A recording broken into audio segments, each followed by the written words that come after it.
This is the Blairing Out with Eric Blair show. Today, Limited Runs is proud to announce the inaugural interactive art exhibition experience, Pop Art Photo Show, taking place September 27th to the 30th, 2018 at the Barker Hangar in Santa Monica, California. And we're here with President of Limited Runs, LLC, and the founder of the Pop Art Photo Show, Pierre Vudrag. Pierre, where did the concept come for this Pop Art Photo Show? I spent a lot of time at art shows and art fairs, and I got really frustrated by walking in and seeing a lot of things on the walls that just were boring. And I could see people not having any sort of context or relationship to it. And I looked around at what we were doing, and I said, what we sell on our website would be a perfect show. I think anybody walking in will find something that they like, and will walk away and go, wow, that was fun. And that's what that was the whole idea for the show. How did you pick who you were going to have in the show? We have about 30,000 pieces that we sell through our site. So we just looked at what we had and said, let's try to put together a good representative of the artists and the collections that we have, and just see if people like it. I hope people do. What is your origin of falling in love with pop art? Just being an American, watching TV my whole life, being into music. I realized years ago when I decided to start the company, I was looking around my walls and I was like, music posters, film posters, different types of art. It was just what always attracted me. I went to art school as a kid, kind of got into music, so I kind of fell out of that. But my whole history was art, and I realized it was art that really affects people. You walk into someone's house, and you don't see any art on the wall. It's bleak. And people always liven up their houses, not by painting. Remember when you were in college? Did you have anything on your walls? What you had? You had posters on your wall. My room used to be a shrine to Led Zeppelin, Stevie Nicks, you name it. See Neil Lozauer's photos? We did a 40 by 60 of Jimmy Page and Robert Plant. It's going to blow you away. It's actually bigger than we are. It towers over us. Wow. It's life size. It's amazing. The rock and roll photography in this space is just killer. But then we have like great fashion, early 60s, late 50s fashion. Celebrity. I mean, check it out. There's a lot of really, really cool stuff. Exploitation film. A whole wall of exploitation films. Billy Jack, right around the a lot of stuff like that. Because that's the kind of stuff, growing up, that's what you watch, right? And you listen to Led Zeppelin, and you hung out in your room doing whatever and then you turn on a movie like Wild Angels or Easy Rider or something like that. And to me, that was like the culture. And when I came out to California from New York, it's even more so out here. I mean, everything that I watched on TV or in movies growing up is all here. And it just seemed like the perfect place to do this. Because we were being told we should do it in San Francisco and New York, because California wouldn't appreciate this. That's what people were telling me. And I'm like, you don't know what you're talking about. LA is the place. LA is where the art scene's happening, in my opinion. An image to this day that still impresses you? It was a picture of Jim Morrison as a kid. There was a photo of him without a shirt with his arms out.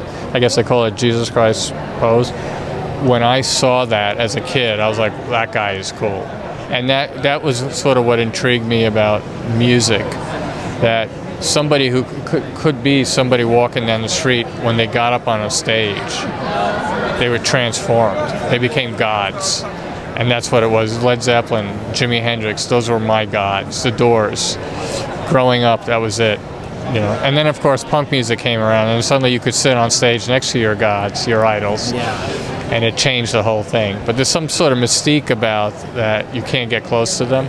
So I think when you look at art and you get that inspiration, it drives you to do something, Like every guy, I play guitar, I used to play bass, you pick up a guitar, it's all about the music, but part of you is like, I want to get up on stage and, I want to meet girls, and that's because every musician is just a geek, right? Because if you're cool enough to just walk in a room and women are attracted to you, you have no reason to pick up a guitar.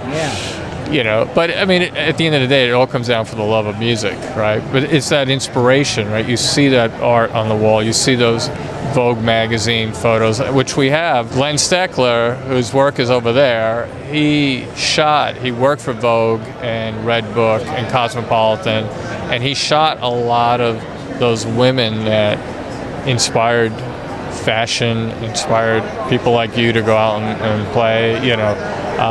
And that's what I think is great when you meet the guys that did it and you see what they were into. They weren't motivated by that. They were motivated by pushing their art. How do I manipulate that camera? How can I take that camera and, you know, push it to a place where nobody's gone before? You know, there's some photos on the wall over there that Len Steckler took. He was in a photo shoot. He used to shoot on the streets of New York with color, which was kind of a no-no in the 50s, right? But he took women out and he put them in very high fashion, but he wanted them to be in real-life situations so the average woman, you know, could see that and say, oh, I could see me in that. And maybe that was a little bit of manipulation, but it kind of gave everybody the sense that it's not far away. I actually can do that. But when he was out there doing that on the streets, he would have women leaning against windows and stuff like that. And he started to notice that he would see a reflection of the women in the window, in the glass. And he started to think that there's a certain duality here. I'm seeing another side of this person, and I'm capturing that. That's something that nobody would see, but the camera caught it. So he started getting fascinated with mirrors. How can I put mirrors and get alternate, you know, versions of this person?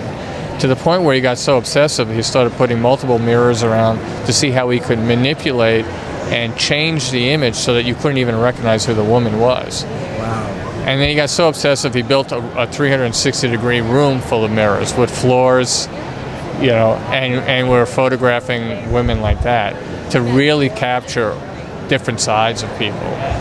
You know, not only a duality, but multiplicity of people. And that, to me, you know, the idea that somebody could do that and then lean back and say, I don't know how I did it, I just threw it up there. You knew.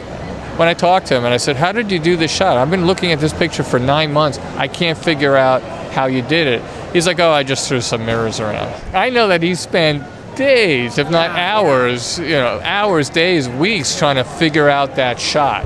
I mean, look, there are a lot of photographers who just go to work every day and take pictures. But then there are artists who think, they don't want to let you know that, but they really want to see how far they can push the boundaries.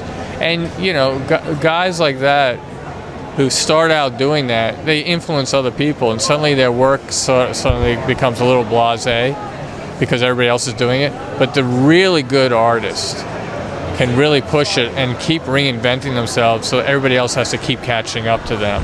And that's the kind of the inspiration. Guys like that keep inspiring other people. And that's when we try to do this show. We're trying to find people who continue to push the envelope. You know, a lot of guys who are much older, they keep doing that. They keep changing it, you know. And you'll see a lot of the works in here are guys that push those boundaries. They may not be as well known as some of the other guys who call it in all the time, but the guys that we work with, the guys in this show, yeah, they can do it. Like Neil Lozauer, who shot the Zeppelin. Yeah. He can do amazing photography. You'll see it on the wall. His Van Halen work is legendary. But here's the thing about Neil. Nobody can do this. He can do amazing live shots on the fly. Then he can take people into his studio and have amazing studio shots. And a lot of guys can't do both. And then he could go to, like you'll see, like he's gone to Michael Jackson's house, Tom Petty's house, and he just shoots them in their environment. And they look like the most amazing photographs you ever. It's like a triple threat, you know? And most guys can't do it. There are guys, some guys in here that are great live photographers. They suck in the studio, or vice versa. Not saying that they're not great, you know, but Neil can do it all. Thank you, Pierre. Congratulations on the Pop Art Photo Show. Have a great night. The Blairing Out Show.